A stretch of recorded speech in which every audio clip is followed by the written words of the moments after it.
BNR gold and diamonds తరుగు తక్కువ బంగారం ఎక్కువ ఇప్పుడు మన వైజాగ్లో. బోనాల గురించి మనకు ఒగ్గు కథ రూపంలో ఎలా తెలియజేస్తారు? ఆ ఓంకారం ఉద్భవించేది డమరుకం కాబట్టి దానికి ఒగ్గు అని పేరు వచ్చింది. అమ్మా మాయమ్మ నేను నమ్మి తినలవోషమ్మా, నమ్మి తినలవోషమ్మా నేను వేడితి ముద్దుల గుమ్మ. మనకు తెలంగాణ అంటేనే తెలంగాణ కోటి కళల ఖజానా అని చెప్పి, తెలంగాణ కోటి రత్నాల వీరనే కాదు, కోటి కళల ఖజానా కూడా. ఒగ్గు కథ అనేది మాట్లాడాలంటే ఫస్ట్ తెలంగాణలో ఆట పాట మాట మన పాటలు అవన్నీ కూడా అందరికి తెలవాలా. పెద్ద నౌకరు చేస్తారు మా కొడుకు ఏది కలెక్టర్ అనే కాదయ్యా, ఇంకా పెద్ద నౌకరు అంటే ఏంటో నీకు తెలియదా? అయ్యో మావాడు టెంట్ అయ్యబోతాడయ్యా. కడుపులో పుట్టిన వాళ్ళు కన్న తల్లిదండ్రి కళ్ళ ముంగల సరిపోతే ఏ తల్లిదండ్రికైనా కాట్ల పడదాకా దుఃఖం ఉంటది కొడుక. అయ్యో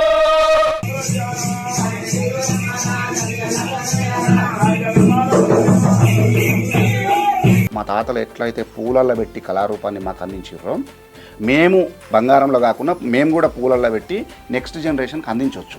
అస్సలు ఈ బోనం ఎట్లా పుట్టింది అనే కాన్సెప్ట్కి వస్తే, పూర్వకాలం కృతాయుగంలో రేణుకమ్మ కాలం రుచి మోచేత ఏదైతుందో దాన్ని రోకల్ని చేస్తారు. ఆ కమ్యూనిటీకి చెందినటువంటి ఆడబిడ్డకు బోనం నైవేద్యంగా సమర్పిస్తారు. అయితే గ్రామ దేవతలు అనేది కాస్త కొంచెం సాంస్క్రిటైజేషన్ అవుతుంది. నిజంగా గ్రామ దేవతలు ఉనికి కోల్పోతున్నాయి అంటారా? ప్రకృతి ఉనికి ఎప్పుడు కోల్పోతుంది. మనుషులు ఏంటంటే వితండంగా ప్రవర్తిస్తుంటారు కాబట్టి దళిత బహుజనులలో వాళ్ళకు ఒక సుప్రభాతం ఇది. మళ్ళన్న ఈ పరివారాన్ని అంతా మీరు బయటికి నెట్టేసి ఇప్పుడు శాస్త్ర ప్రకారం ఓచ మహాదేవి నామదేశాన్ని చదువుతారు. ఆ సంబంధిత పూజారులను అంటే లోపల రానియకుండా వేసి బయటకు పంపించినాము, వాళ్ళకు స్థానం లేకుండా వేసారో ఉన్నది ఓడగొట్టుకొని లేని దానికోసం చేయి జాపుతున్నాం.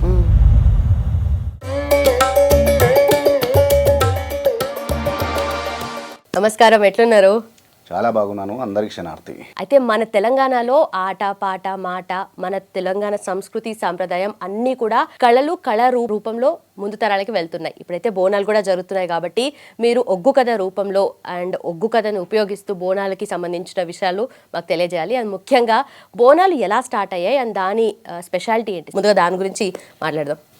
బేసికల్గా మనకు తెలంగాణ అంటేనే కొన్ని వేలాది కళారూపాలు, కొన్ని థౌజండ్స్ ఆఫ్ డికేట్స్, వేల సంవత్సరాల నుండి వస్తున్నటువంటి ఒక చరిత్ర కావచ్చు. తెలంగాణకు బోనాల పండుగ కూడా తెలంగాణకే సొంతమైంది, బతుకమ్మ పండుగ తెలంగాణకే సొంతమైంది, బోనాల పండుగ తెలంగాణకే సొంతమైంది. ఏం చేసినా సంథింగ్ డిఫరెంట్. ఇంకొకటి ఏంటంటే మనము మన దేశమే స్త్రీలను గౌరవించే దేశంగా మనం చెప్తూ ఉంటాం, చదువుతూ ఉంటాం. కానీ ప్రస్తుతం ఉన్న పరిస్థితులలో అది ఆ పేరుకు సార్థకత అనేది తగ్గిపోయింది. పూర్వకాలం కృతాయుగంలో రేణుకమ్మ కాలం, అంటే రేణుకా ఎల్లమ్మ కాలం టైం అది. ఆమె భర్త జమదగ్ని మునిదేవుడు. ఆ జమదగ్ని మునిదేవుడు పంచాక్షరి మంత్రం కోసం వెళ్ళి తపస్సు చేస్తుంటే కార్తవీర్యార్జునుడు, ఆ కథలో విలన్ ఎవరైతే ఉంటారో, ఆయన వదిలిన బాణానికి ఆయన చావు బతుకుల మధ్యలో ఉంటాడు. సో ఎల్లమ్మకు ఈ విషయం ఇప్పుడు మనం ఇంటర్నెట్ అయితే ఏ విధంగా ఉన్నదో, మనం ఇక్కడ మెసేజ్ పెడితే అక్కడ ఎట్లయితే పోతుందో, ఆ సత్యానబోనం ఎట్లా తయారు చేసిందంటే 7 సముద్రాల దగ్గరికి వెళ్ళి ఆ 7 సముద్రాల మధ్యలో ఉన్నటువంటి తామరాకుల మీద, ఎండ్రకాయ అంటాం కదా మనం, ఎండ్రకిచ్చలు అంటారు, ఎండ్రకాయలు పీతలు, ఎండ్రకాయలు పెట్టినటువంటి గూడు, మట్టితోటి పెట్టినటువంటి గూడు ఏదైతుందో ఆ మట్టిని తీసుకొని 7 బిల్లలుగా వేస్తుంది, రొట్టెలుగా వేస్తుంది. 7 రొట్టెలుగా చేసుకొని ఆ 7 రొట్టెలను తీసుకొని పోయి ఆ నడి సముద్రం లోపల తిరుగుతున్నటువంటి సుడిగుండం ఏదైతుందో ఆ సుడిగుండం లోపల దుంకుతుంది. దుంకినప్పుడు ఆ ఒరవడికి, ఆ స్పీడ్కు ఆ రొట్టెలుగా ఉన్నటువంటి మట్టి కుండలుగా మారుతాయి. మొత్తం ప్రకృతి పరంగా ప్రకృతిని అన్వయించి చేయాలి ఆ బోనాన్ని. తర్వాత ఆ 7 కుండలను తీసుకొచ్చి మరి ఎట్లా ఎండబెట్టాలి, వాములు కాల్చేటప్పుడు మరి వాము లేదు, ఎట్లా అంటే అప్పుడు సూర్య భగవాను వేడుకుంటే 7 రోజులు కురిసేటువంటి వేడి, ఆ శక్తి, సూర్యశక్తి ఏదైతుందో, సౌరశక్తి ఏదైతుందో ఆ శక్తి ఒక గడియలో కురిపిస్తాడు ఆయన. కురిపిస్తే ఆ కుండలు ఎండుతాయి, టంగు టంగు అంటాయి. మల్లన్నంత మంత్రము లేదు, ఎల్లమ్మంత యంత్రము లేదంటారు జానపదులు. ఆమె ఏం చేస్తుందంటే ఆ దూసవరి వడ్లను తీసుకొచ్చి తన శక్తిని ఆవాహనం చేసుకొని ఈ ఎడమ చేతి ఈ అరిచేతి ఏదైతుందో దీన్ని రోలును చేస్తుంది. ఈ మోచేతి కుడి చేయి మోచేతి ఏదైతుందో దాన్ని రోకల్ని వేస్తుంది. దాన్ని వేసి ఇందులో వేసి దంచుతుంది అనమాట. ఈ రోలును ఈ రోకల్ని ఈ రెండింటిని కలిపి దంచి ఈ దంచినటువంటి వడ్లను చెరగాలంటే చాటను యూజ్ చేయొద్దు, కంటి రెప్పల్ని యూజ్ చేసి చెరుగుతుంది. చెరిగి ఆ బియ్యాన్ని తీసుకొచ్చి కుండ లోపల పోసి ఆ నీళ్లు కూడా మళ్ళీ సముద్రం నీళ్ళు, నది నీళ్ళు, చెరువు నీళ్ళు ఇవి వాడద్దు. అట్లా కండిషన్స్ ఉంటాయి. సో అప్పుడేం చేస్తుంది, బోనం ముంగట పెట్టుకొని తన భర్తను గుర్తు చేసుకొని, మల్లన్నెవరు, ఎల్లమ్మ, స్వయాన ఎల్లమ్మకు తమ్ముడు. మల్లన్నని యాద్ చేసుకుంటే ఒకానొక సందర్భంలో మల్లన్నకు ఒక వరం ఇస్తుంది. ఆయన పిల్లను తనకు తగిన పిల్ల దొరకాలని చెప్పి తపస్సు పడుతుంటే ఎల్లమ్మ అడ్డం వస్తే వాళ్ళిద్దరి మధ్యలో ఫస్ట్ ఒకరికొకరు తెలవకుండా లొల్లి పెట్టుకుంటారు. లొల్లి పెట్టుకుంటే అక్కడ కొంచెం వాగ్వాదం జరిగిన తర్వాత తెలుసుకుంటుంది. అదో మళ్ళా చరిత్ర. తెలుసుకున్న తర్వాత తమ్ముడు, నువ్వు తమ్ముని మనక నానా మాటలు అన్నారా, అందరూ దేవాన దేవతలంతా కూడా విభూతితోటి తర్వాత కుంకుమతో లగ్గం చేసుకుంటారు కదా, నువ్వు బండారుతో లగ్గం చేసుకోవాలని చెప్తుంది. మరి బండారు అంటే ఏంటిదంటే అది మక్కలో ఉంటుంది, మక్క రాజ్యంలో ఉంటుంది. మక్క రాజ్యానికి వెళ్ళి మైసర్ల బండారం తీసుకొచ్చి నువ్వు లగ్గం చేసుకోవాలి తమ్ముడు అని చెప్తే అప్పుడు ఆమె ఇచ్చినటువంటి ఇన్స్ట్రక్షన్స్ తోటి మక్కకు వెళ్ళి మైసర్ల బండారు తీసుకొచ్చి ఆ చిన్నకొండల మీద ఉంటాడు ఆయన తీసుకొచ్చినటువంటి బండారు అవసరం ఉన్నప్పుడు నేను తీసుకుంటాను చెప్తుంది. ఇప్పుడు అవసరం వచ్చింది, ఎందుకంటే ఈ సత్యాన బోనం తీసుకుపోవాలంటే బండారు అవసరం ఉన్నది, ఆ శక్తి అవసరం ఉన్నది. తమ్ముడా మల్లన్న రా, నాకు బండారు కావాలంటే 7 పిడికిళ్ళు, 7 అక్కజనులకు 7 పిడికిలు పెట్టాలి కదా. మొదటి పిడికిలి ఎల్లమ్మకు పెడుతుంది. ఎల్లమ్మకు పెడితే ఆ బోనానికి కావాల్సినటువంటి బండారు, తనకు నుదటకు కావాల్సినటువంటి బండారుని తీసుకొని రౌద్ర రూపంలో ఒక శివశక్తి రూపంలో బయలుదేరి మధ్యలో వాళ్ళు కార్తవీర్యు పంపినటువంటి వాళ్ళ దూతలు వస్తారు, అది ఎంగిల్ చేస్తారు, తర్వాత విషయం అది. సో మొత్తం మీద ఎల్లమ్మ చేసినటువంటి సత్యాన బోనం, 7 అంత్రాల బోనం ఏదైతుందో తన భర్తను కాపాడుకోవడం కోసం చేసినటువంటి బోనం మొదటి బోనము. ఇంత చరిత్ర ఉన్నది. సో ఇప్పుడు మనము ఇదే బోనాన్ని ఆనవాయితీగా వస్తున్నటువంటి బోనం ఏదైతుందో ఇప్పుడు ఆషాఢ మాసం, శ్రావణ మాసంలో చేస్తున్నాం. ఎందుకు ఈ మాసంలో ఎందుకు చేస్తామంటే ఈ మాసంలో చినుకులు పడతాయి, ఈ మాసంలో వానలు పడతాయి. ఈ వానలు పడుతున్నటువంటి క్రమంలో చినుకుతో పాటు చిన్న చిన్న రోగాలను తీసుకొస్తుంది అది. సో ఈ గాయి గత్తరను తగ్గించుకోవడం కోసము ఆయా గ్రామ దేవతలు ఎవరైతున్నారో, పొలిమేర దేవతలు ఎవరైతున్నారో, పొలిమేర శక్తులు ఎవరైతున్నారో ఆ పొలిమేర శక్తులు, ఆ పోచమ్మ కావచ్చు, మైసమ్మ కావచ్చు, పెద్దమ్మ కావచ్చు, దుర్గమ్మ కావచ్చు, గంగమ్మ కావచ్చు, ఇట్లా 7 అక్కజనులు ఎవరైతున్నారో ఈ అక్కజనులకు ఆయా సంస్కృతి సాంప్రదాయాలకు అనుగుణంగా ఆయా కమ్యూనిటీ వాళ్ళు పోయి, ఏ కమ్యూనిటీ వాళ్ళు పోయి ఆ కమ్యూనిటీకి చెందినటువంటి ఆడబిడ్డకు బోనం నైవేద్యంగా సమర్పిస్తారు. ఇది బోనం సింపుల్ గా. ఇంత చరిత్ర ఉంది అంటే తెలంగాణ అంటే జనరల్లీ ఇప్పుడు మాట్లాడుకునేటట్టు మొన్న వచ్చిన ప్రత్యేక రాష్ట్రం కాదు, దాని వెనక ప్రతి మాట, ప్రతి ఆచారం వెనక ఏదో ఒక కథ ఉంది. అండ్ ఆ కథ అంటే ఇది దేవుళ్ళు దేవతలు మాత్రమే కాదు, మన కల్చర్లో ఇంకిపోయింది మొత్తం అంతా.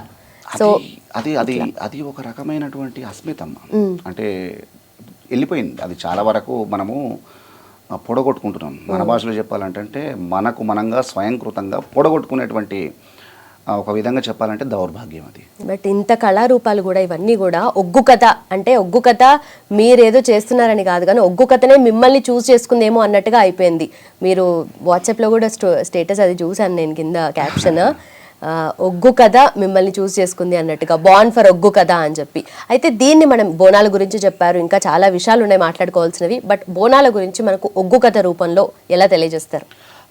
అమ్మవారు ఎల్లమ్మ అప్పుడు ఎప్పుడైనా ఈ రేణుకా ఎల్లమ్మ కావచ్చు, పోచమ్మ కావచ్చు, మైసమ్మ కావచ్చు, అమ్మా మాయమ్మ నేను నమ్మి తినల పోషమ్మ నేను వేడితి ముద్దుల గుమ్మ, ఊరే నగరని పేటమ్ము నీ పేరే పిల్లల పెడుగమ్మ, కొండలపైన వెలిసినవు నువ్వు కోయిల పలుకులు వలికినవు, బాటల కడ్డం నిలిచినవు బలవంతుల వట్టుక దుంచినవు, 30 శక్తులు నీ ఎంట నీ ముందట పోత రాజంట, లల్లే లల్లే లెల్లాయిరే తాయిల్లెల్లే లెల్లాయిరే, డమడమడప్పులు కొట్టంగా అగులో బొగులో ఉట్టంగా, ఆర్చికూతలు వెట్టంగా పెడాయి బొబ్బలు లేపంగా, గుబగుబ గుగ్గిల మెయ్యంగా అగులో బొగులో ఉట్టంగా, అమ్మవారు బయలుళ్ళింది, ఆదిశక్తి బయలుళ్ళింది అంటే ఒక అమ్మ బయలుదేరడానికి ముందు ఇగో గింత ఉంటుంది, ఇంకా చాలా అంటే ఒక పాటతో ఒక గంట సేపు ఉంటుంది. అమ్మవారు బయలుదేరాలంటే ఎల్లమ్మ కథలో చెప్తాం. అమ్మవారు ఎల్లమ్మ, తల్లి ఎల్లమ్మ దేవి జమదగ్ని పూజల కోసం మట్టు మంగళవారం నాడు, పుట్టు బుధవారం నాడు పూల గుర్రమెక్కి పూల ఛత్రి బట్టి 7,000 ఏల్పుల వాళ్ళను, 12,000 పంపాల వాళ్ళను, 101 డప్పు, 101 శివసత్తిని ఎంబడబెట్టుకొని బయలుదేరుతుంది ఆమె. అంటే ఆమెతో పాటు ఒక్కొక్క డప్పుకు ఒక్క శివసత్తి, ఒక్కొక్క బోనము, ఒక్కొక్క డప్పంట మా ఊరాలెల్లమ్మ, ఒక్క శివసత్తంట మా ఊరాలెల్లమ్మ, 2 డప్పులాట మా ఊరాలెల్లమ్మ, 2 శివసత్తులాట మా ఊరాలెల్లమ్మ. అదిగో వస్తుంది వస్తుంది మా ఊరాలెల్లమ్మ, వస్తుంది వస్తుంది మా ఊరాలెల్లమ్మ, వస్తుంది వస్తుంది మా ఊరాలెల్లమ్మ, భారీ సింహం మీద మా ఊరాలెల్లమ్మ, వస్తుంది వస్తుంది మా ఊరాలెల్లమ్మ, కోడి పుంజుల మీద మా ఊరాలెల్లమ్మ. అదిగో సూర్యుణ్ణి పట్టింది మా ఊరాలెల్లమ్మ, సుక్కబొట్టు పెట్టింది మా ఊరాలెల్లమ్మ, చంద్రుణ్ణి పట్టింది మా ఊరాలెల్లమ్మ, జడకొప్పుల పెట్టింది మా ఊరాలెల్లమ్మ, ఆ తాసుంబాముల పట్టింది మా ఊరాలెల్లమ్మ, తలకిరీటం పెట్టింది మా ఊరాలెల్లమ్మ, నాగుంబాముల పట్టింది మా ఊరాలెల్లమ్మ, నడుము కట్టు కట్టిందో మా ఊరాలెల్లమ్మ, పెద్ద పెద్ద పాములాట మా ఊరాలెల్లమ్మ, పెద్ద టేలుడు ఉంగురాలు మా ఊరాలెల్లమ్మ, చిన్న చిన్న పాములాట మా ఊరాలెల్లమ్మ, చిటికెనేలు టుంగురాలు మా ఊరాలెల్లమ్మ. అంటే మీరు ఈ పాటలను అన్నీ గమనించవచ్చు. ప్రకృతిలో ఉన్నటువంటి అంటే మనము ఏదో హార్మ్ఫుల్గా భావిస్తామో, అంటే దాని దగ్గరికి పోతే మనల్ని తింటది, మనల్ని గరుస్తుంది అని మనం ఏదైతే భావిస్తున్నామో, మనుషులేం కదా, మనల్ని కాటేయకపోయినా కూడా మనము ఆ పామును కొట్టేస్తాము, చూసి భయపడతాము. కొంతమంది కొడతారు, ఆ పులి వస్తుందంట భయపడతాం. ఈ భూమి మీద మనిషి బ్రతకడానికి ఎంత హక్కు ఉందో చీమ బ్రతకడానికి కూడా గంతే హక్కు ఉన్నది. కానీ నువ్వు బ్రతకడం కోసము మనం ఇంకోరిని బ్రతకనియం. అయితే ఒగ్గు కథ అంటే ప్రతి ఒక్కరూ వినదగింది, అందరూ వినాల్సింది. దీంట్లో విలువలు ఉన్నాయి, మన సాంప్రదాయం ఉంది, సంస్కృతి ఉంది. అయితే ఏ ఒగ్గు కథ వింటే అందరికి దీని ప్రాముఖ్యత తెలుస్తుంది అంటారు? ఒగ్గు కథ ఏమైనా జరుగుతుంది అనుకోమ్మా, నేను మీ అందరికి చెప్తున్నా, మన కెమెరా బ్రదర్లకు చెప్తున్నాను, అందరికి చెప్తున్నాను, మీరు కూడా అందరికి చెప్తున్నాను. ఏమన్నా ఒగ్గు కథ జరిగితే మీరు ఒక గంట సేపు ఓపిక చేసుకుని ఒగ్గు కథ వినండి. మల్లన్న కథ ఒక్కసారి వింటే మీ అన్నదమ్ములతో లొల్లి పెట్టుకో. నిజమమ్మా, మీ అన్నదమ్ములతో లొల్లి అనేది విలువలు తెలియజేసేది. ఎల్లమ్మ కథ ఒక్కసారి కనుక వింటే మన కన్న తల్లిదండ్రుల పాదాలను చేతిలోకి తీసుకొని కంటికి అద్దుకుంటాం. ఒక్కసారి కూడా కన్న తల్లిదండ్రులను కనీసం దూషణ కాదు కదా, పల్లెత్తు మాటను అల్టిమేట్గా నీకు తెలియకుండానే నీ కళ్ళ నుండి నీళ్లు ధారాళంగా పోతాయి. తుడుచుకొని నీ తువాల కూడా పచ్చి అయిపోతుంది. అంత బ్రహ్మాండంగా ఏడిపిస్తారు. ఏడిపించిన వాళ్ళు ఊపుకుంటారా, విత్ ఇన్ సెకండ్స్లో ఎలియనేషన్ థియరీ, ఆధ్యాత్మిక విచ్చిత్తి అంటారు కదా, వెంటనే నవ్విస్తారు. ఆ నవ్వడానికి కూడా మళ్ళీ నువ్వు కళ్ళపడి నీళ్ళు గారాల్సింది, అంత బ్రహ్మాండంగా నవ్విస్తావు. దట్ ఈస్ ఒగ్గు కథ. అలాగే మీరు డమరుకం లాగుంది, అది దాన్ని ఒగ్గు అంటారు కదా. అమ్మా, ఇది మేము అత్యంత పవిత్రంగా భావించేటువంటి శివుని చేతిలో ఉన్నప్పుడు ఇది డమరుకం, శివుని చేతిలో ఉన్నప్పుడు ఇది డమరుకం. శివుని చేతిలో ఉన్నదంటే ముందుగా ఇది శివుని చేతిలో లేదమ్మా, ముందుగా అమ్మ చేతిలో ఉన్నది. అమ్మ చేతిలో ఉన్నప్పుడు అర్ధనారీశ్వరుడుగా అవతారం ఎత్తినప్పుడు అమ్మ చేతిలో ఉన్నటువంటి ఢమరుకము వాద్యం ఏదైతే ఉందో శివుని చేతులకు వచ్చింది. ఇది సృష్టిలోనే మొట్టమొదటి వాద్యం ఏదైతే ఉన్నదో అంటే అది ఢమరుకం. ఢమరుకము మల్లన్న అవతారము, శివుడి అంశగా మల్లన్న అవతారము ఎత్తినప్పుడు తనకు కొన్ని కోరుకుంటాడు. ఆ కోరుకున్నటువంటి దానిలో ఈ డమరుకం కూడా ఉన్నది. ఈ డమరుకం మల్లన్న చేతికి వచ్చేసరికి ఇది ఒగ్గుగా మారింది, ఒగ్గు జగ్గుగా మారింది. ఇప్పుడు తెలంగాణ భాషలో ఎందుకు ఒగ్గు పూజారులు అయ్యారంటే ఈ డమరుకాన్ని వాళ్ళ చేతులకు తీసుకొని డమరుకాన్ని మురోగిస్తూ మల్లన్న ఇలవేల్పు, ఇలవేల్పు మల్లన్న కథ కావచ్చు, బీరప్ప కథ కావచ్చు, ఈ కథలను చెప్తున్నారు కాబట్టి ఒగ్గుతోటి చెప్పే కథను ఒగ్గు కథ అయింది. ఒగ్గుతోటి చెప్తున్నారు కాబట్టి ఆ పూజారులు ఒగ్గు పూజారులు అయినారు, ఒగ్గు కళాకారులు. అట్లా డమరుకం మోగిస్తే ఉద్భవించే శబ్దం ఓంకారం. ఇది శివుడికి కానీ మల్లన్నకు కానీ యావత్ శైవ సాంప్రదాయానికి అందరికీ, శైవునికే కాదు విష్ణువు కూడా చాలా దీని నుండి ఉద్భవించేది, ఇది మోగిస్తే డమరుకం మోగిస్తే, ఒగ్గును మోగిస్తే ఉద్భవించేది ఓంకారం కాబట్టి, ఆ ఓంకారం ఉద్భవించేది డమరుకం కాబట్టి దానికి ఒగ్గు అని పేరు వచ్చింది. ఒగ్గు అది ఆ రకమైనటువంటి స్పిరిచువల్ వైబ్రేషన్స్ బయటకు వస్తాయి. నువ్వు డమరుక నాదాలలో శివుడు శివతాండవం చేసిండు. శివతాండవం డమరుకం నాదాలలోనే. అక్కడ అమ్మ, ఇక్కడ ఈయనే. అక్కడి నుండి వచ్చిందే శివతాండవము. శివతాండవం నుండి ఉద్భవించిందే మన వరంగల్ వేదిక నుండి బయటకు వచ్చింది పద్మశ్రీ మహానుభావుడు నటరాజ రామకృష్ణ గారు తయారు చేసిన పేరుని నాట్యం కూడా ఇక్కడ నుండి బయటకు వచ్చింది. అట్లా ఒకసారి మళ్ళా నన్ను చిన్నగా ప్రార్థిద్దాము. మీరు కూడా మంచిగా చెవులు పెట్టి వినండి.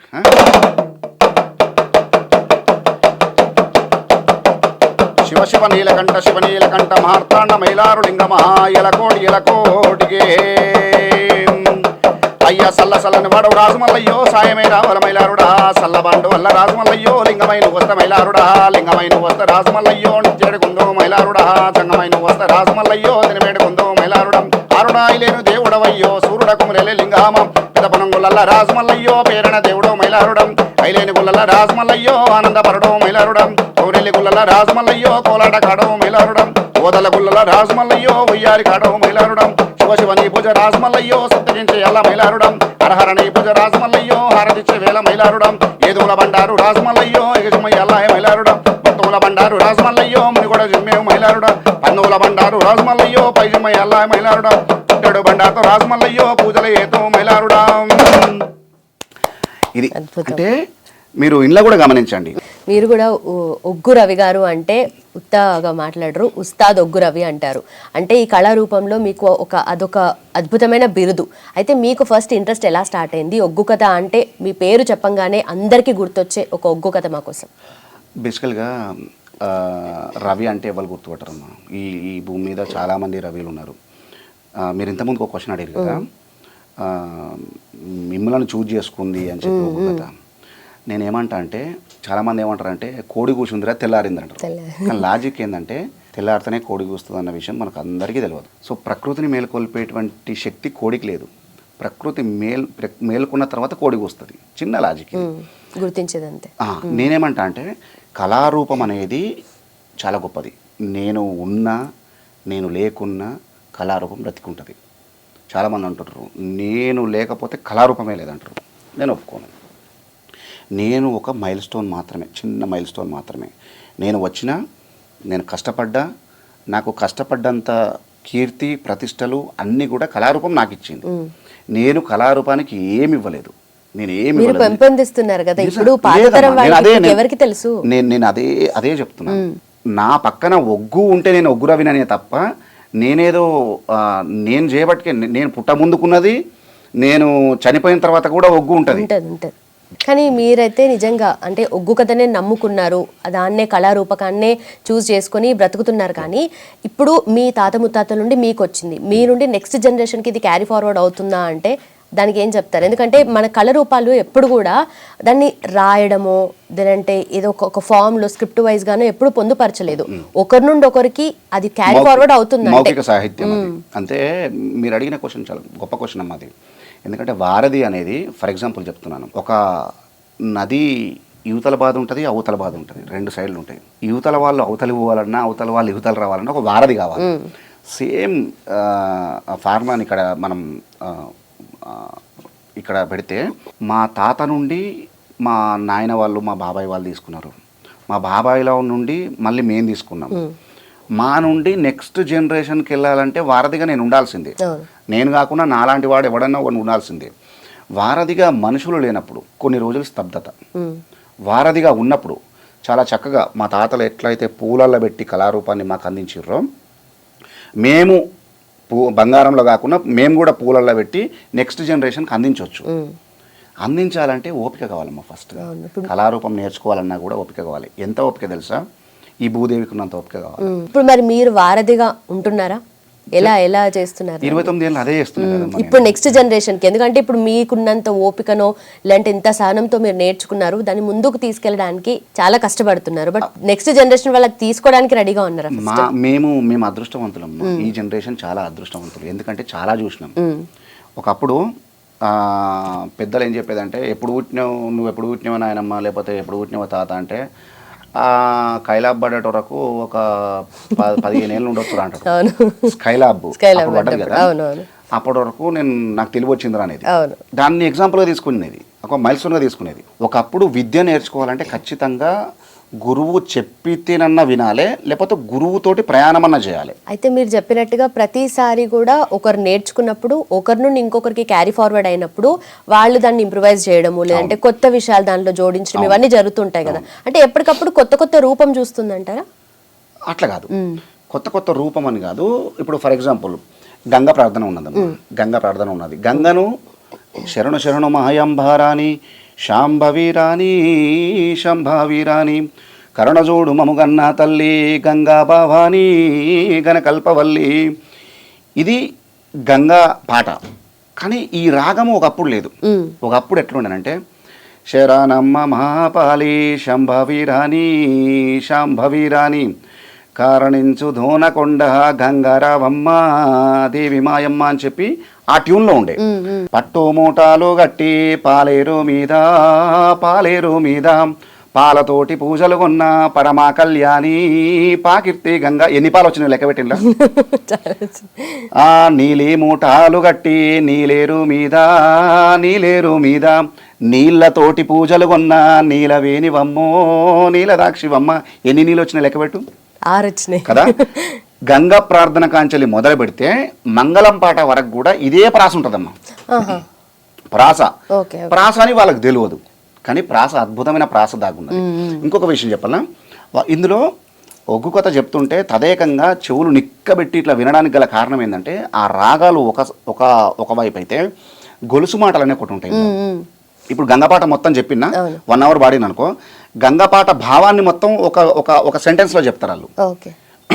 లాస్ట్కి గంగపాట వాడిన తర్వాత ఓహోహోహో ఆయన గంగను ఎందుకు ప్రార్థన చేయాలి, గంగను ఎందుకు వేడుకోవాలంటే తాగేది గంగ, తలకు పోసుకునేది గంగ, కుండల పోసేది గంగ, కూరాట్లో పోసేది గంగ, తొక్కేది గంగ, మొక్కేది గంగ, సకల చండాలము వాపేది సత్యవీర గంగ. ఒకవేళ గంగ కరుణించకపోయినా, ఋతువుగా వర్షం పడకపోయినా, అనువుగా పంటలు వండకపోయినా ఈ ప్రజల కష్టం ఏ ప్రభుత్వం తీర్చలేదు. ప్రభుత్వాలు తీసుకొచ్చింది అంటే వాన పడలేదు అనుకో, వాన పడకపోతే నీకు వాటర్ ఎవరు తెచ్చిపోతారు, ఎన్ని ట్యాంకర్లు తెచ్చిపోతారు. అసలు భూమి భూతాల లోకంలో వాటరే లేనప్పుడు ఏ బోర్లు పోస్తాయి, ఏ బాయిలు పోస్తాయి. అందుకోసానికైనా గంగ కరుణిస్తేనే ఋతువుగా వర్షాలు పడుతున్నాయి, ఋతువుగా వర్షాలు పడితేనే అనువుగా పంటలు పండుతున్నాయి, అనువుగా పంటలు పండితేనే ఈ ప్రజల కష్టం తీరుతుంది. కాబట్టి ఎంతటి పండితుడైనా ఎంతటి పామరుడైనా గంగను ప్రార్థించవలసిన అవసరం ఎంతైనా ఉన్నదమ్మా అని చెప్తారు. సో మనం పొద్దున లేచిన దగ్గర నుంచి వెళ్ళి నైట్ పడుకునేంత వరకు, పొద్దున లేవంగానే మనం దంతధావనం చేయాలి, ముఖం కడుక్కోవాలి, వాటర్ అవసరం. అక్కడి నుంచి వెళ్ళి మొదలు పెడితే రాత్రి పడుకున్నంత వరకు, అంటే మనము పడుకునే ముందు ఒక గ్లాసు నీళ్ళు తాగుతాం, లేకపోతే ఇంత ఛాయ్ అన్న తాగుతాం, లేకపోతే ఇంత గ్రీన్ టీయో అదో ఏదో తాగుతాం. దానిలో కూడా నీళ్ళే కావాలి. అంటే అల్టిమేట్గా గంగ లేకపోయినా ఈ జగము గడి ఉండదు, 1 గంట కూడా బతకదని చెప్పారు. కాబట్టి గంగను ఎవరైనా పండితుడైనా పామరుడైనా గంగను ప్రార్థన చేయాలి. అలాగే మీరు ఇందాక అన్నట్టుగా తెలంగాణ అంటే కోటి రతనాల వీణ మాత్రమే కాదు, కోటి కళల ఖజానా అన్నట్టుగా మనకు ఇప్పుడు బుర్రకథ ఉంది, అలాగే హరికథ ఉంది, యక్షగానం ఉంది, అలాగే పగటి వేషాలు, ఇవన్నీ కూడా ఉన్నాయి. దాంట్లో మనకు ఒగ్గు కథ, దేని ప్రత్యేకత దానికి ఉంది కదా. అయితే దీన్ని మనం ముందుకు తీసుకెళ్లే ప్రయత్నంలో చాలా చోట్ల చాలా సందర్భాల్లో మీరు దేవుళ్ళు పూజల దగ్గర కానీ, ఇలాంటి గుళ్ళ దగ్గర కానీ, ఇలాంటి జాతరల దగ్గర, బోనాల దగ్గర మీరు పార్టిసిపేట్ చేస్తూ ఉంటారు, దాన్ని ఒగ్గు కథలు చెప్తూ ఉంటారు కదా. అయితే గ్రామ దేవతలు అనేది కాస్త కొంచెం సాంస్క్రిటైజేషన్ అవుతుంది, ఈ కొంచెం అంతా యూటర్న్ తీసుకొని డిఫరెంట్ వైపుగా వెళ్ళిపోతుంది అన్నట్టుగా కూడా జరుగుతున్నాయి మాటలు. అసలు ఏం జరుగుతుంది, నిజంగా గ్రామ దేవతలు ఉనికి కోల్పోతున్నాయి అంటారా? గ్రామదేవతల ఉనికి ఎప్పుడు కోల్పోవు, ఎందుకంటే ప్రకృతి ఉనికి ఎప్పుడు కోల్పోతాము. వీళ్ళంతా ప్రకృతి దేవతలు. పొద్దుగాలు లేవంగానే సూర్యభగవానుడు బయటకు వస్తాడు. నువ్వు రంగు మారుదామన్నా మారడు ఆయన. సో నువ్వు లాంగ్వేజ్ ఏదైనా మారుదామన్నా మారడు, ఆయన లాంగ్వేజ్ ఆయనకుంటుంది. సో అట్నే మనము మనుషులు ఏంటంటే కొంచెం వితండంగా ప్రవర్తిస్తుంటారు. కాబట్టి ఆధిపత్యం అనేది ఎక్కడో ఒక దగ్గర, అందరూ ఉండరులే, ఎక్కడో ఒక దగ్గర ఆధిపత్యం అనేది కొంతమంది లోపల ఉంటుంది. ఆ కొంతమంది చేసేటువంటి చర్యల వల్ల మొత్తం వ్యవస్థకే ముప్పు వాటిల్లేటువంటి ప్రమాదం పొంచి ఉన్నది. ఎందుకు ఈ మాట మనం మాట్లాడుకుంటున్నామంటే ఒక గ్రామ దేవత ఉన్నది. ఫర్ ఎగ్జాంపుల్ పోచమ్మ ఉన్నది. పోచమ్మ వేరే దేవుడు అంటే 4 శక్తులు, లేకపోతే ఇట్లా 4 భుజాలు, లేకపోతే 10 తలకాయలు అట్లా ఉండదమ్మా. గ్రామాలలో ఎవరు కానీ పోచమ్మ అంటే ఆ గ్రామానికి మొదటి వైద్యురాలుగా భావిస్తారు. మొదటి డాక్టర్ పోచమ్మ. ఏ కష్టం వచ్చినా ఆరోగ్యపరంగా మొట్టమొదట పోయేది పోచమ్మ దగ్గరికి పోతారు. ఎందుకు? ఆ రకమైనటువంటి వచ్చినటువంటి ఆ రుగ్మత ఏదైతుందో ఆ రుగ్మతను 2-3 రోజులలో పొడగొడుతుంది ఆమె. ఎట్లా పొడగొడుతుంది? ఆమె ఇంజెక్షన్ ఇస్తుందా, గోలి ఇస్తుందా, ఏమైనా మందు పెడుతుందా? అంతకంటే గొప్పదైనటువంటి ఆ రకం ఆ రుగ్మతకు సంబంధించినటువంటి దీవనార్థులు ఇస్తుంది కదా. మల్లన్న దేవుడు రోజు పొద్దుగాల లేవగానే 3 గంటలకు ఆయన మేల్కొల్పి చేస్తాం. ఇప్పుడు శివ శివ నీలకంఠ సిద్ధగించేటి అల్లా బసవయ్య నీ పూజ ప్రార్థన చేసేటి అల్లా అని చెప్పి పొద్దున 3 గంటలకు ఆ రాగాలు ఒగ్గులు పాడేటువంటి రాగాలతోటి ఆయన మేల్కుంటాడు ఆయన. సో అంత గొప్ప గర్భగుళ్ళకి పోయి ఆయన దగ్గర పోయి లేవయ్య స్వామి, మనం వెంకటేశ్వర స్వామికి సుప్రభాతం కౌసల్య సుప్రజారం ఏదైతే ఉందో, లైక్ ఇక్కడ దళిత బహుజనులలో లేకపోతే మధ్యతరగతి ఈ ప్రజలలో వాళ్ళకు ఒక సుప్రభాతం ఇది. మల్లన్నకు ఎల్లమ్మకి ఇష్టమైనటువంటి వాద్య పరికరం ఏంటిది? జమడిక కదా. జమడికేనన్నా కనబడదా? ఎల్లమ్మకి ఇష్టమైనటువంటి బండారు కదా. ఆ బండారు ఎక్కడైనా కనబడ్డదా? పూలలో పెట్టారు బ్రహ్మాండంగా. ఆమె కోరుకున్నటువంటి ఆడంబరాలన్నీ తీసుకొచ్చి పెట్టారు. మనసుకు ఇష్టం లేని మనకు ఇష్టం లేని వ్యవస్థలన్నీ తీసుకొచ్చి పెట్టి తన మనసుకు ఇష్టమైనటువంటి తను కోరుకున్నటువంటి, ఇంతకుముందు చెప్పిన కదా, 7,000 ఏలుపల వాళ్ళు, 12,000 పంబాల వాళ్ళు, 101 డప్పు, 101 శివశక్తి, 6 భైన్ల వాళ్ళు, వీళ్ళందరినీ తీసుకొచ్చుకుని ఆమె పరివారం కదా వీళ్ళంతా. ఈ పరివారాన్ని అంతా మీరు బయటికి నెట్టేసి సో ఎక్స్ట్రా ఇవన్నిటిని యాడ్ చేసి మీరు ఇప్పుడు శాస్త్ర ప్రకారం ఒక వేద మంత్రోచ్చారణ చేస్తారు. ఫర్ ఎగ్జాంపుల్ ఆమెకి ఏమర్థమవుతుంది? సో ఆమెకు అర్థం కాంది ఆమె ఏ విధంగా మీకు దీవనార్థులు పెడతారు. మీరేం చేయలేకపోతున్నారా? ఇప్పుడు ఎప్పటి నుండో ఉన్నారు కదా మీరు దీంట్లో, ఏం చేయలేకపోతున్నారా? అమ్మా ఇది నేనేమంటే ఇది ఒక ప్రభుత్వంలో ఉన్నటువంటి దేవాదాయ ధర్మాదాయ శాఖ చేసేటువంటి పని, ఇది డ్యూటీ. నేనేమంటా అంటే ఎల్లమ్మకు కలుశాఖ పెట్టాలి. కొత్తగా ఉంటుందని చెప్పి నువ్వు మంచి కాస్ట్లీ ఫారెన్ విస్కీ తీసుకొచ్చి ఎల్లమ్మకు పోతే నడతాది. ఇది మనం చేస్తున్నటువంటి తప్పులు ఇవమ్మా. ఇవి మార్చుకుంటే బాగుంటుంది. బోరంచ పోచమ్మ గుడి ఉన్నది. బోరంచ పోచమ్మ కాడ ఆ పేర్లు కూడా మార్చేసారు. వాళ్ళు చెప్పేటప్పుడు కూడా పోచమహాదేవి నామదేశ అని చదువుతారు. ఇప్పుడు మనము రెగ్యులర్గా మన ఇంట్లో అమ్మలాగా ఒక పెద్దాడ బిడ్డలాగా భావించుకున్నటువంటి పోచమ్మ తల్లి దగ్గర పోచవ దగ్గరికి పోయినాం అంటాం. యాడికి పోయించారంటే పోచవ దగ్గరికి పోయినాం, మైసవ దగ్గరికి పోయినాం అంటాం, లేకపోతే మల్లన్న దగ్గరికి పోయింటాం. అన్న అవ్వ అమ్మ అని భావించుకునేటువంటి మనం పోచమహాదేవి అంటే మనకు చాలా దూరం అయిపోలే తెలుసుకునే విధానంలోనే. సరే, ఇదంతా దేవుళ్ళ గురించి, దేవతల గురించి, పూజలు, గుళ్ళు కాదు, మన నేటివిటీ కూడా మిస్ అవుతుంది కదా ఇక్కడ. ఒక్కటి నేను ఇంకొక విషయం ఏం చెప్తాంటే, ఎప్పుడైతే నువ్వు ఆ సంబంధిత పూజారులను బయటికి అంటే లోపల రానియకుండా చేసి బయటికి పంపించినామో, వాళ్ళకు స్థానం లేకుండా చేసిర్రో, ఆ పూజారులు ఎప్పుడైతే బయటికి వెళ్ళిర్రో, ఇన్ని ఏళ్ళ కొన్ని థౌజండ్స్ ఆఫ్ డికేడ్స్ నుండి వచ్చినటువంటి సంస్కృతి, సాంప్రదాయం, అస్మిత, ఐడెంటిటీ ఇది ఏదైతుందో అంత వాళ్ళతోటే పోతుంది. ఉన్నది ఓడగొట్టుకొని లేని దానికోసం చేయి జాపుతున్నాం. ఇది ప్రాబ్లం. అమ్మ నా కొడుకుకు, నా బిడ్డకో లేకపోతే కొడుక్కో తల్లి అయింది, అమ్మవారు అయింది. అమ్మవారు తగ్గితే నీకు కోడి పిల్లని కోస్తాను మొక్కుకుంటాను, రైట్? కోడి పుంజుని తీసుకుపోయి ఆడ కోసుకొని సరే ఆమెకు కొంచెం అర్పితం చేసి తీసుకొస్తారు.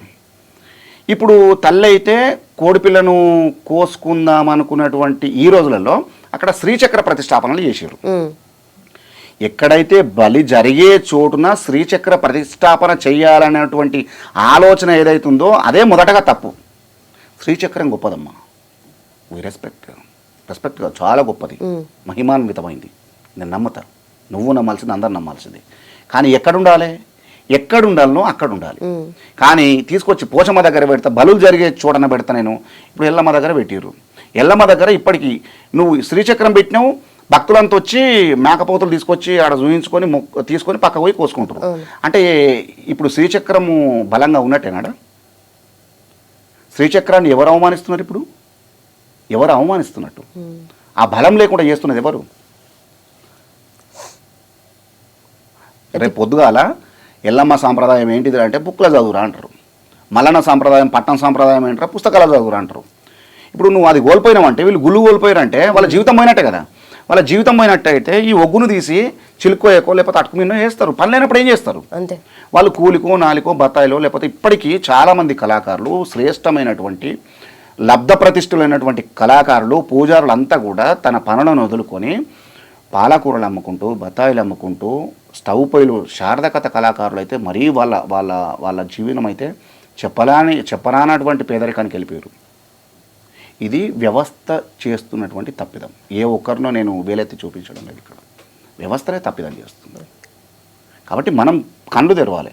మనతో పాటు కుక్కలను పెంచుకుంటున్నాం, మనతో పాటు పిల్లలను పెంచుకుంటున్నాం, మనతో పాటు అదేందో డిఫరెంట్ పురుగులు కూడా పెంచుకుంటున్నారు. కానీ కళాకారులకు స్థానం లేదమ్మా. ఇక్కడ ఇది దౌర్భాగ్యమైన విషయం. కళాకారులను మాత్రం చంపుకుంటున్నాం. మనుషులుగా బతుకుతున్నారు, కళాకారులుగా చచ్చిపోతున్నారు. నా పక్కన ఒగ్గు ఉంటే నేను ఒగ్గు రవిని అవుతా, నేను కళాకారుని.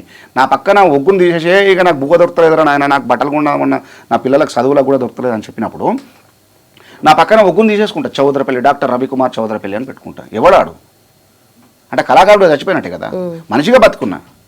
అందుకని చుక్కసత్తయ్య గారు ఏమని చెప్తారంటే కళ బతకాలంటే కళాకారుడు బతకాలి. కళాకారుడు బతికితే కళ బతుకుతుంది. కళ బ్రతికితే ఈ సమాజంలో ఐడెంటిటీ ఎవరెవరు ఏ సాంప్రదాయ కళారూపాలు ఏంటి ఇవన్నీ కూడా వాళ్ళు చెప్పగలుగుతారు. మంచి ఏంది చెడు ఏంది గ్రామదేవతల ప్రార్థనలు చేస్తారు. హరహర మాదేవా శంభో శంకర శంభో శంకర శరణయ్య మాదేవ ఆదేవి దండాము భూదేవి దండాము తొక్కిన భూదేవత తోడై ఉండు మాం మొక్కిన భూదేవత మోక్షములివ్వు మాం తలచిన భూదేవత తల మీద కలిగుండు సూర్యుడ దండాము చంద్రుడ దండాము సుక్కలకు దండాము తెప్పలకు దండాము మా పాలి మల్లయ్యో కులగురు వీరయ్య తండ్రైన మల్లయ్యో తాతైన మల్లయ్య అని చెప్ప గంటసేపు ఉంటుంది ప్రార్థన. ప్రకృతి నుండి మొదలుపెట్టి మన ఆరాధ్య దేవతలు ఎవరైతే ఉన్నారో వాళ్ళ దగ్గరికి పోతున్నాం. అంటే ఎంత అంటే ఇంకోటి పెళ్ళిళ్ళు జరుగుతున్నాయమ్మా. పెళ్ళిళ్ళు జరిగినాక సరే ఇప్పుడు నైటు ఎగిలివారంగా పెళ్ళిళ్ళు జరిగేటి ఆ పొద్దు ఓడవంగా పొద్దు పొడిచే ముందు బిఫోర్గా ఓ 4 గంటలకో 5 గంటలకో అరుంధతి నక్షత్రాన్ని చూపించేది. అప్పుడు అగో అట్లా ఇట్లా పొడలు పెడతారు కదా ఇట్లా అరుంధతి నక్షత్రాన్ని అప్పుడు వచ్చేది నక్షత్రం. ఆ నక్షత్రం వచ్చే సమయానికి వీళ్ళు పోయి ఆడుండి నక్షత్రాన్ని చూసేది. వీళ్ళు పెట్టిన ముహూర్తం కాకుండా 11 గంటలకు 12 గంటలకు ముహూర్తం ఉంటే 2 గంటలకు పెళ్లి చేసుకుంటారు. పట్టవాడి కూడా అయ్యగారు కూడా అట్నే చేస్తాడు. బయటికి రాని రాగో పట్టవాడి కూడా సుక్కలు చూపిస్తాడు ఆయన. వీళ్ళు చూస్తారు, ఇద్దరు చేతులు పెడతారు, పొడలు దిగుతారు. అంటే ఎంత ఒక అపసవ్య దిశలో మనం బయలుదేరుతున్నాం అనేది అంటే వాళ్ళకి తెలుసు. సూచించడానికి పట్టవాడి కూడా అరుంధతి నక్షత్రం ఉంటుందని చెప్పి అయ్యగారు తెలుసు. ఆ నక్షత్రం ఉండదు మనం ఉత్తైనా చూస్తున్నాం అని చెప్పి వీళ్ళకి తెలుసు. కానీ ఆ పెళ్ళి కూడా డమ్మి. ఏం లాభం చెప్పి అంటే మనం చేసుకునేటువంటి ఆ బ్రహ్మ ముహూర్తం ఏదైతుందో ఆ ముహూర్త కాలంలో మనం పెళ్ళిళ్ళు చేసుకోకపోవడం వల్ల లేకపోతే అపసవ్య దిశలో అమ్మ ఇంకొకటి చెప్తున్నా, మీరు ఎవ్వరు ఏమనుకోవద్దు, ఇది ఖచ్చితంగా మీరు కట్ చేయొద్దు. ఇది పెళ్ళికి ముందు ఒకప్పుడు అమ్మ నాయన చూసేటోళ్ళు అమ్మాయిని, లేదా పిల్లనో అమ్మ నాయన చూసేటోళ్ళు. సరే పిల్ల బాగుందిరా లేకపోతే పిల్లగాడు బాగుంటారా అని చెప్పి పెళ్ళిళ్ళు నిశ్చయాలు జరిగేది. కాకుంటే ఇంకో కొంచెం అడ్వాన్స్ ఉంటే ఒకసారి చూస్తాను ఆయన లేకపోతే అమ్మాయిని అబ్బాయిని ఒకసారి చూయించుకొచ్చి వచ్చేది. మళ్ళీ పెళ్లినాడే చూసేది. పెళ్లినాడు మధ్యలో కూడా బట్ట పెడతారు. ఎందుకు? కారణం నువ్వు చిలకర బెల్లం పెట్టేదాకా తాళి కట్టేదాకా అమ్మాయి ముఖం చూడొద్దు. ఇది దాని అర్థం. అమ్మా ఎంగేజ్మెంట్ అయిందో లేదో ఆ పెళ్ళికి ముందే ఇదేదో షూట్ ఉంటారు కదా, దాన్ని ఏమో షూట్ అంటారు, ప్రీ వెడ్డింగ్ షూట్. ఎవరమ్మా అంటే నేనేమంటున్నానంటే ఆ సంస్కృతి పెళ్ళి అయ్యేదాకా బట్ట అడ్డం పెట్టి పుస్తకం కట్టేదాకా ముఖం చూడనటువంటి మన సాంప్రదాయమే ఇవాళ పెళ్ళి కాక ముందుకే ప్రీ వెడ్డింగ్ 3-4 రోజులు పోతున్నారు. ఏం దౌర్భాగ్యం అది. అంటే పెద్దలు పనిలేక చెప్పలేదమ్మా, మన మంచి కోరే చెప్పినారు.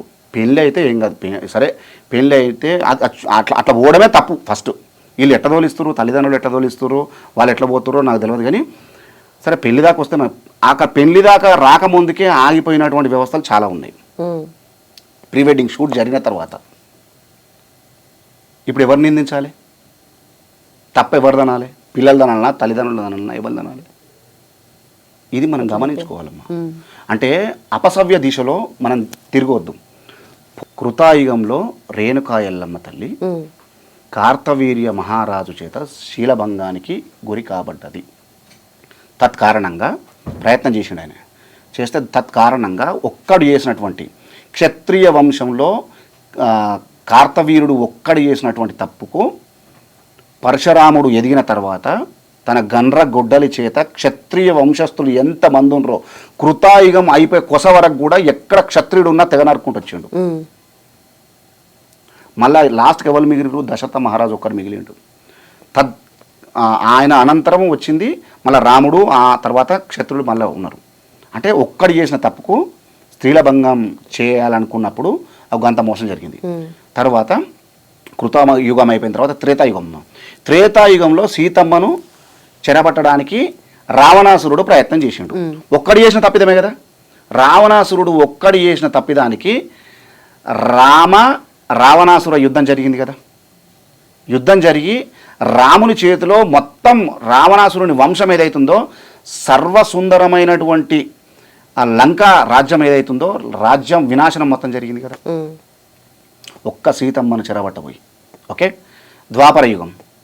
ద్వాపర యుగంలో నిండు సభ లోపల 100 మంది కౌరవులు ఉన్నటువంటి ప్లేస్లో ద్రౌపది ఒక్క ఆడబిడ్డను కొంగులాగిరాళ్ళు శీలభంగం చేయడానికి ప్రయత్నం చేశారు. తత్కారణంగా కురుక్షేత్రం వచ్చింది కదా. పంచపాండవుల చేతుల కుకసావు వచ్చారు కదా. మొత్తం కౌరవ వంశం మొత్తం నాశనం అయిపోయింది కదా. ఇవాళ కలియుగంలో తెల్లారి లేస్తే అక్కడ శీలభంగం చేయడానికి ప్రయత్నం చేశారు. కానీ ఇలా పేపర్ చూద్దామంటే భయం, వణుకు పుడుతుంది. 6 ఏళ్ళ చిన్నారి మీద 5 ఏళ్ళ చిన్నారి మీద అఘాయిత్యాలు. ఏం దౌర్భాగ్యం, ఎటు పోతున్నాం మనం? అంటే ఏ దిశగా మనం, అంటే మన జ్ఞానం అంతా ఏమవుతుంది? మనము రాకెట్లు వేరే గ్రహం మీదకి పంపించేటువంటి మన జ్ఞానము ఒక ఆటో నమ్మి ఒక ఆటో ఆయన చేతిలో ఆటో ఎక్కించి ఒక్కదాన్ని పంపాలంటే భయపడుతున్నారు తల్లిదండ్రులు. ఇవాళ నిన్న గుజరాత్లో అక్కడెక్కడనో జరిగింది. ఒక ఆడపిల్ల ఒక కొండ మీదకి పోతే దుర్మార్గులు ఒక 7-8 మంది కలిసి అఘాయిత్యం చేసి చంపేసారు. దీనికి ప్రతి ఒక్క కర్మకు ఫలితం చెల్లించాల్సి ఉంటుంది కదా. ఒక రేణుకా ఎల్లమ్మ జరిగితేనే గంత పెద్ద కర్మ జరిగింది, ఒక సీతమ్మకి జరిగితేనే గంత పెద్ద కర్మ జరిగింది, ఒక ద్రౌపది జరిగితేనే గంత పెద్ద కర్మ జరిగింది. మరి ఇంతమంది ఆడబిడ్డల శోకానికి కారణభూతం కాదు, కారణమవుతున్నటువంటి ఈ వ్యవస్థలో మనము ప్రతిదానికి ప్రతి కర్మకు మనం చెల్లింపులు అనేది చేయాలి కదా. కాబట్టి స్త్రీ శోకం అనేది ఉండకూడదమ్మా. స్త్రీ శోకం ఉన్న చోట నువ్వెంత పచ్చటి మడిని తయారు చేయాలనుకున్నా కూడా అది ఎడారి అవుతుంది తప్ప ఆ పంట పొలాలుగా మారవు అవి. అది గుర్తుంచుకోవాలి. ఇప్పుడు అదే సందర్భంలో మనం మాట్లాడుతూ ఉన్నాం కాబట్టి బోనాలు కూడా వస్తున్నాయి, బోనాలు కూడా మనం చేసుకుంటున్నాం కాబట్టి బోనాలకి సంబంధించి అలాగే గ్రామ దేవతలను పూజించేలాగా మన ఇప్పుడు ఒగ్గు కథలో ఏమేమి ఉంటాయి అండ్ ఎలా మీరు కొలుస్తూ ఉంటారు అమ్మవారిని? పట్నాలు చాలా గొప్ప సాంప్రదాయం. కొన్ని వేల సంవత్సరాలుగా వస్తున్నటువంటి సనాతన సాంప్రదాయం అది. ఈ సాంప్రదాయము 5 కలర్లు, పంచరంగుల ముగ్గులు అంటే పలకలు ఉంటాయి. ఆ పలకల చేత ఆ పట్నం వేసి ఆ పట్నం మీదకి మల్లన్న దేవుణ్ణి, బీరన్న దేవుణ్ణి లేకపోతే అమ్మవార్లను తీసుకొచ్చి ఆ పట్నం మీద పెట్టి బండారేయడము, అవన్నీ కూడా సత్సాంప్రదాయంగా కొన్ని వేల సంవత్సరాల నుండి వస్తున్నటువంటి సాంప్రదాయం. ఈ సాంప్రదాయం ఏదైతే ఉందో ఒగ్గు సాంప్రదాయం ఇంకా నిలబడి ఉండడానికి కారణం ఏంటంటే ఈ షెపర్డ్ కమ్యూనిటీ ఏదైతుందో గొల్ల కుర్మలు ఎవరైతున్నారో ముఖ్యంగా ఇళ్ళల్లో ఒక ఆడపిల్ల పెళ్లి చేయాలన్నా ఒక మగపిల్ల కానీ పెళ్లి చేయాలన్నా ఫస్ట్ పట్టం వేయాలి. లింక్ అనేది ఉంది అక్కడ. సో తన జీవితానికి లింకు అనేది వాళ్ళ జీవితానికే ఉన్నది కాబట్టి ఈ ఒగ్గు కళారూపం ఇంకా ప్రవర్ధమానంగా ప్రజ్వరిల్లుతుంది. లేకపోతే వాళ్ళ జీవితానికి కనుక లింకు లేకపోతే ఈ ఒగ్గు కళారూపం కూడా ఎప్పుడో కాలగర్భంలో ఉండిపోవు. చాలా కళారూపాలు ఇట్లా లింకు లేకపోవడం వల్ల జీవితాలకు లింక్ లేకపోవడం వల్ల కొన్ని వదిలిపెట్టారు కొంతమంది. అంటే అభివృద్ధి చెందుతున్నాం అన్నటువంటి సాకుతోటి వాళ్ళు ఎందుకురా, మనకు వీళ్ళు ఉన్నారు కదా, వీళ్ళని తీసుకొచ్చుకున్నాం, వాళ్ళ ప్లేస్లో వీళ్ళు వస్తే కథం అయిపోయాయి. ఇన్ని రోజులు వచ్చినటువంటి ఆ సాంప్రదాయం సత్సాంప్రదాయం అంతా కళాగర్భంలో కలిసిపోయాయి. అందుకని నేను ఏమంటున్నానంటే, తల్లిదండ్రులు వృద్ధులైనరని చెప్పి, తల్లిదండ్రులు అందంగా లేరని చెప్పి మనం తల్లిదండ్రులను మార్చుకోలేము కదమ్మా. తల్లిదండ్రులు ఒక్కరే ఉంటారు కదా. కళారూపం కూడా ఆయా కమ్యూనిటీకి ఒక్కొక్క కళారూపమే ఉంటుంది. ఎట్లా మార్చుకుంటాం? అయితే అప్పుడు మీరు పాడే ఆ ఒగ్గు కథ మా కోసం ఒకటి.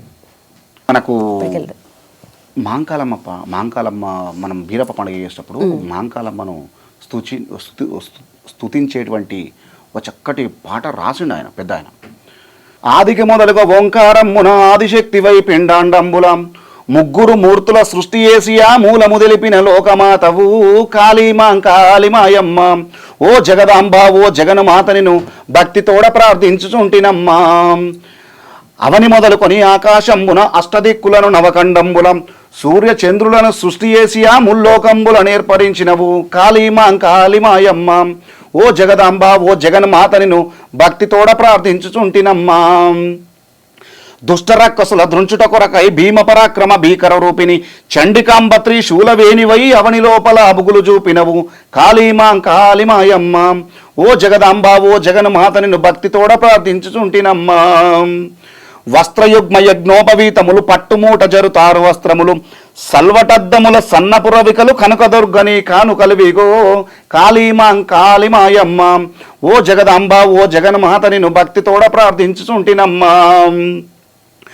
నానాభూషణ పత్రిపుష్పములు మల్లెముల్ల విరజాజు గులాబులు నానాభూషణ పత్రిపుష్పములు మల్లెముల్ల విరజాజు గులాబులు మరువంబును కురు వేరు దవనము అందమైన వనమాలలు నీకు కాళీమాంకాళిమాయమ్మ ఓ జగదాంబ ఓ జగన్మాతనిను భక్తితోడ ప్రార్థించుచుంటినమ్మా.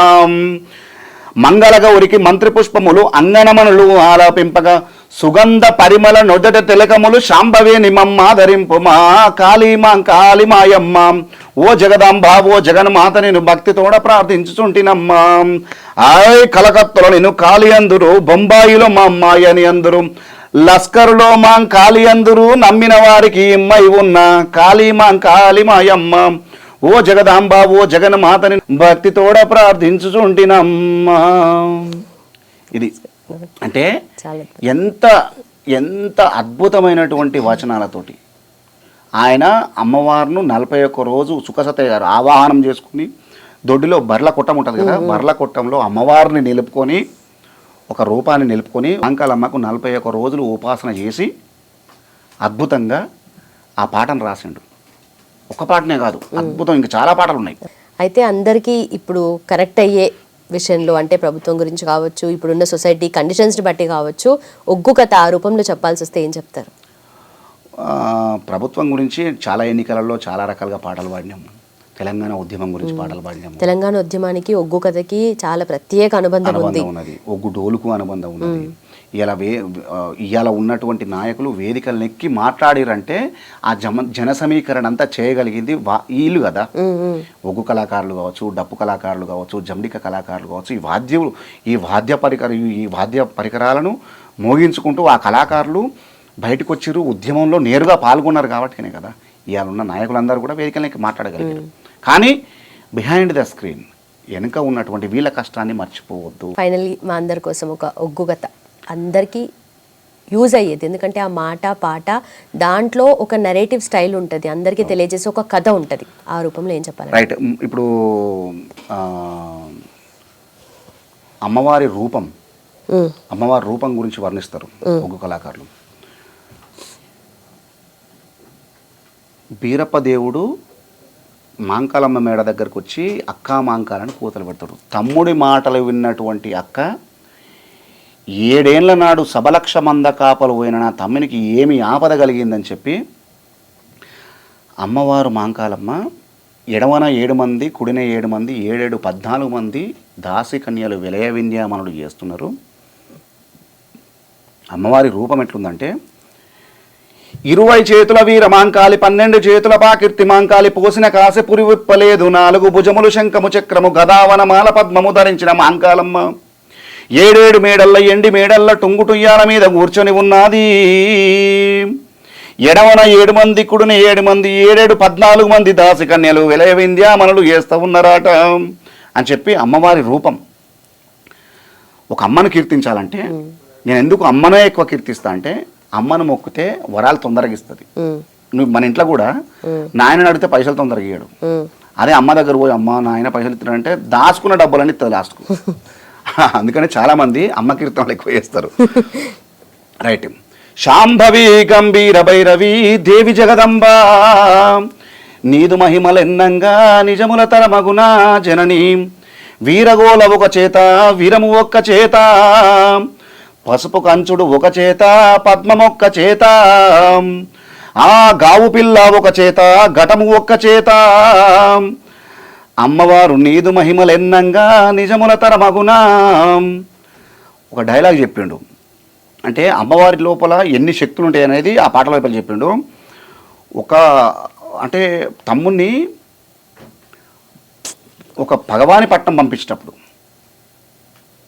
అమ్మ భయపడుతుంటుంది, మాంకాలమ్మ భయపడుతుంటుంది. నువ్వు భగవాని పట్టణం పోతున్నావు తమ్ముడా, ఏమన్నా ఆపదగలకు వచ్చిన లే నేను నీ తమ్ముడిని కదా, నీ ఆజ్ఞ నీ దీవెనలు నా మీద ఎప్పటికుంటాయని చెప్పి అప్పుడు బీరప్ప దేవుడు ఒక డైలాగ్ చెప్తాడు. అంటే బేసికల్గా ఈ ఓరల్ ట్రెడిషన్లో కథాగాన పద్ధతిలో డైలాగ్ వర్షన్ అనేది చుక్క సత్తయ్య గారితో స్టార్ట్ అయింది. అక్కా మాంకాలిని తమ్ముడు వీరభద్రుడు అసమర్థుడు అనుకుంటేవా, ఈ వీరభద్రుని గుండెల్లో మండుతున్న హోమాగ్ని అగ్ని పర్వతాలు బద్దలుగా చేసి సప్త సముద్రాలు అల్లకల్లోలం చేసి విషప్రయోగముల చేత మా తల్లిదండ్రి ప్రాణములకు భంగము కలిగించిన ఆ క్రూర శత్రువుని కని తురంగ చతురంగ గణబల సైన్యములను ఈ శివదత్తమైన వీరకటార్చి కండలుగా చీల్చి చెండాడి రథోరథ సాగరగతి పాల్చేసి మా మామ జుట్టు నా గుర్రపగాలు కట్టుకొని వాని 7 బిడ్డలా తీసుకొచ్చి నీ పాదముల పైన పడవేస్తాను, నన్ను వైభవముగా దీవించి పంపు అని చెప్పి ఒక డైలాగ్ చెప్తాను. ఆమె దీవనార్తి పెట్టి పంపిస్తుంటే గంగాదేవి అడ్డం వస్తుంది. ఈయన వెళ్తున్నటువంటి ఆ స్పీడ్కు ఆ గంగాదేవిని చెప్పినా కదా ఇంతమందుకు. మనం ప్రకృతిని ఏం చేసినా కూడా నువ్వు స్టేజ్ ఎక్కుతున్నావు అనుకో, ఫర్ ఎగ్జాంపుల్ మీరున్నారు, మీరందరూ ఆ అన్న కెమెరా చేస్తున్నాడు, ఈ అన్న కెమెరా చేస్తున్నాడు, మీరు యాంకరింగ్ చేస్తున్నారు. మీరిడికి వచ్చేటప్పుడు కూడా ఈ స్టూడియోలోకి అడుగు పెట్టేటప్పుడు కూడా మనసు నుండా స్మరించుకొని ఈ అమ్మకు దండం పెట్టి వస్తే ఇయ్యాల అనుకున్నంత పేరు రాకపోయినా వస్తుంది, మ్యాక్సిమం వస్తుంది. రాలేదు కదా అన్న నువ్వు చెప్పినావు కదా అంటే వస్తుంది, కొంచెం విల్ టేక్ టైం, కానీ తప్పకుండా వస్తుంది. మనం ఏదైతే పంచభూతాల స్మరణ ఏదైతుందో అన్న కెమెరా చేస్తుండు, కెమెరాకి దండం పెట్టాలి. ఇంకొక అన్న వాటర్ తీసుకొస్తాడు, ఆయన శక్తి ఏం తక్కువ కాదు, ఆయనే. అంటే ఎక్కడైతే మనకు ఇక్కడ బువ్వ అందిస్తుందో ఆయా క్షేత్రంలో ఆ క్షేత్రానికి మనం దండం పెట్టాల్సిందే. నేను ఒగ్గును ముట్టుకుంటే కాలు చెప్పులు వేసుకోను, ఇది తీసుకొని సంచిలో పెట్టిన తర్వాతనే మళ్ళా పాదరక్షలు ధరించడం జరుగుతుంది.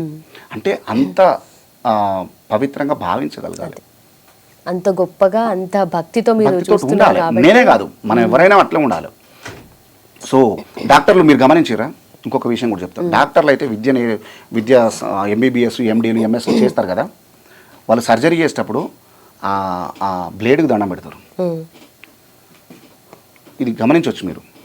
ఎందుకంటే ఆపరేషన్ సక్సెస్ కావాలంటే ఎంత మేధస్సు ఉన్నా కనిపించని శక్తి ఒకటి మనకు సహకరించాలి.